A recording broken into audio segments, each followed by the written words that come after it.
Financial wellness. Reach out to them for advice at 855-DON-GINO. And now back to your hosts, Don Getling and Gino Franti. That's why we brought in one of our absolute favorite workout partners, friends. He's the one who got us to go to Afterburn, actually. Mr. Chris Ingram back in the house. Welcome aboard, buddy. Hi, guys. Thanks for having me back. Always good. Always good. And you're always prepared.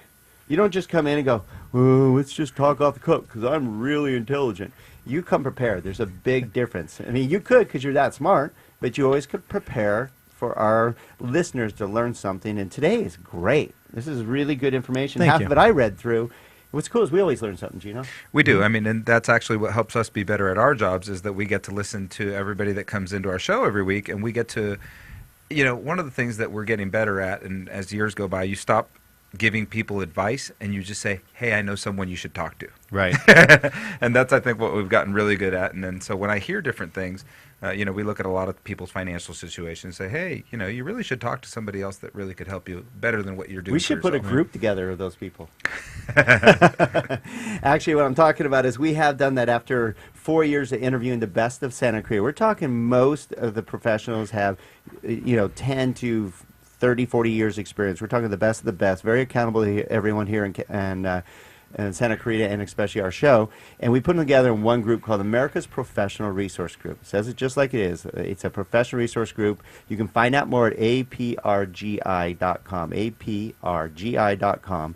And we have the best financial planners and estate planners and attorneys and escrow and college planning, So speaking of college planning, speaking of financial planning, Chris, we're going to share a little bit of some new ideas or what people probably don't understand or some options for you to figure out how in the heck are you going to pay for your child or grandchild's college. Right. I mean, you're going to have to worry about that someday. Yes, I have 4 children, all very close in age, so I'm going to be, broke. Good thing you know that ahead of time so you can prepare accordingly. Because I know when most people come to you as a financial planner, you go, it would have been nice if you started a little earlier. Yeah, well, I laugh at people that have 1 or 2 kids. This is easy. I have 4. You should be fine. So you just knock around 2 or 3 of them, hoping that they're not going to be as smart as the other 2? When you see one that's not doing so well in school, you start part of you is like, yeah, it's fine. Yeah. That kind of reminds me. Here's a golf club. It's like Fabricio, we've been trying all the sports like you do when you're a kid, and you try this and try that. And he says at least a few times now, hey, I want to play ice hockey. And I'm like, did you say something? And then, eventually I'll let him try it. And I'm like, I hope he sucks. I hope he sucks. I hope he sucks.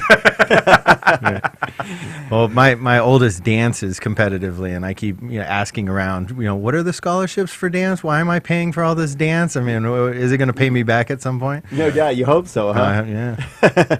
Well, Chris Ingram with Ingram Financial Solutions, he is a wealth of knowledge for us and always prepared. And we send a lot of our clients now. He's our financial planner. And Chris, thank you for always being prepared, and thank you for being part of America's Professional Resource Group. The videos you're starting to put out that are educating more. I want to make sure they can get your website before we forget, because a lot of times we go, who was that guy? I liked what he had to say, and I don't remember where to get a hold of him. So you have a nice website all ready to go for him. Yeah, best place to get a hold of me and all my contact information is to go to my website. It's ingramfinancialsolutions.com. ingramfinancialsolutions.com. Great website, great information. Thank you. Popping up reviews, good reviews and all that. So today let's dive in a little bit of preparing for college and stuff. And a lot of times you talk about school loans, but you had a wealth of information. We're only going to be able to touch on so many. So I kind of want to dive in because I know that the number one topic on our website is financial planning, college planning, and credit. Gotcha. Number one. Unfortunately, not mortgages. Nope.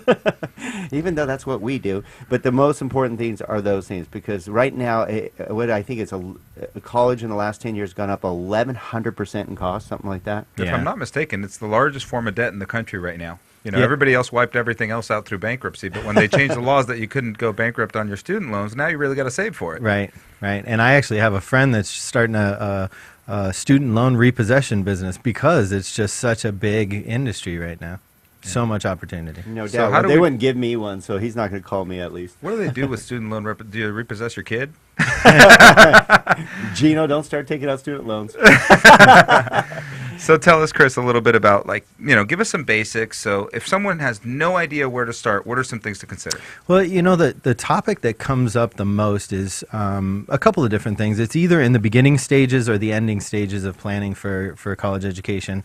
And that's either in the beginning stages, where do I put my money so that it's not going, that I can use it for college, but it's not going to hurt me if I need to get student loans, financial aid, those types of things. There's a lot of rumors out there about what counts for you and against you and all those kinds of things.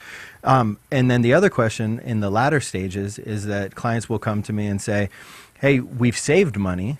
We're getting ready to put our kid through college, but we're going to need financial aid. We're going to need to take out some student loans. What is all this money that we have going to do or count against? How is it going to count against us when we start to look at financial aid and student loans? And so it's important for people to understand kind of how that process works so they know where to put their money as they save for college in the event that they do need to go for financial aid, so they have the opportunity to actually get financial aid. So this is absolutely imperative, because listen, to everything we just talked about for the last minute and a half had nothing to do with return on investment.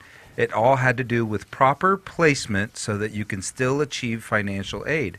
So I think that's really important, because I think people, when they invest in something, all they're worried about is return on investment, and it could hurt them in the future so that they can't get financial aid. It could cost them thousands. Absolutely. Yeah. Well, that's why it's financial planning, not financial returns. Right.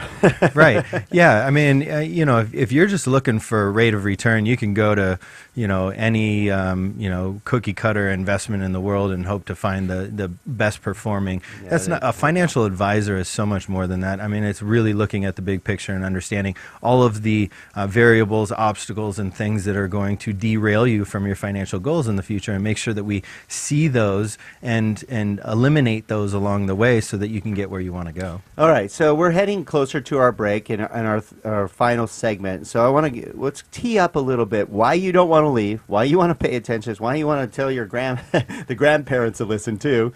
For you parents going, I can't afford this. So we're going to talk about where your money should be placed, possibly to help you out with getting student loans. We're going to talk about qualified retirement plans in other direction, and potentially maybe even using the equity in your home. Correct. So we're going to go over all kinds of, and the 529 plan, of course. That's something It's the one everybody hears about. Yeah, they It's all most know popular. about that. Yep. So there's different scenarios for each of you. So we're going to go over some basics. Unfortunately, there's 2 pages of notes that Chris has here that we can't go into detail on. But when we come back, we're going to go over some of the basics that are going to enlighten you. Trust me, it's going to enlighten you that there's other options and other things you need to consider when planning on how to pay for your college. So please stay tuned. We're here with Chris Ingram with Ingram Financial Solutions. We'll be right back.